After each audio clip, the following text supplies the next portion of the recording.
There's tension in Itanagar in Arunachal Pradesh and adjoining areas after the death of a man in clashes that broke out between the police and agitating members of the tribal community on Friday. Violence had erupted during a 48-hour shutdown declared by student and civil society bodies to protest against the Pema Khandu government's decision to table a joint high-power committee report on giving permanent residential certificates to non-native scheduled tribe communities of the Namsai and Changlang district in the State Assembly. According to reports, an angry mob attacked and set fire to the Deputy Chief Minister's residence, even as a curfew was imposed and the army was out on the streets. Protesters have also vandalized the DC's office, the SP's office. Following fresh violence, the state government has issued a notice putting on hold any action in granting the terms, the debatable ones, which were being discussed. Already the government has clarified कि ये issue को वो लोग आगे नहीं ले जाएंगे, लेकिन we appeal to people that there will be peace and peace should be there in the state.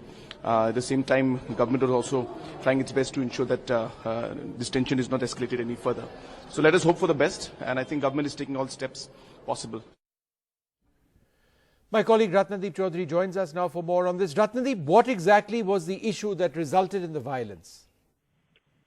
Well, Vishnu, let me explain the issue. Now, in Namsai and Changlang district of Arunachal Pradesh, you have tribals who are not of Arunachali origin but from Assam, who basically are majority in there, and there have been a long-standing demand of those tribal groups for, they wanted the permanent residence certificate for them. Remember, in Arunachal Pradesh, Arunachal Pradesh enjoys a special status, so those who are having a permanent residence certificate can only go forward to have land rights in Arunachal Pradesh.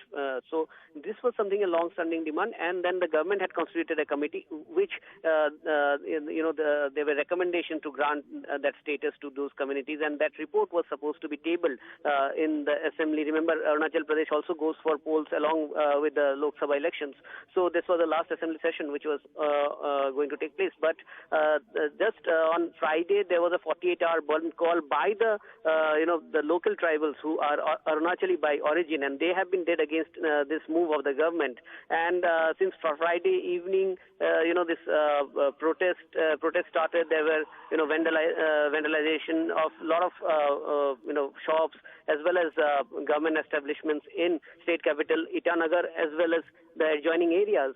So then the state government went forward with the imposition of curfew, and then yesterday even army was called in. Army conducted flag march, but from last evening, situation really turned more volatile with clashes, sporadic clashes.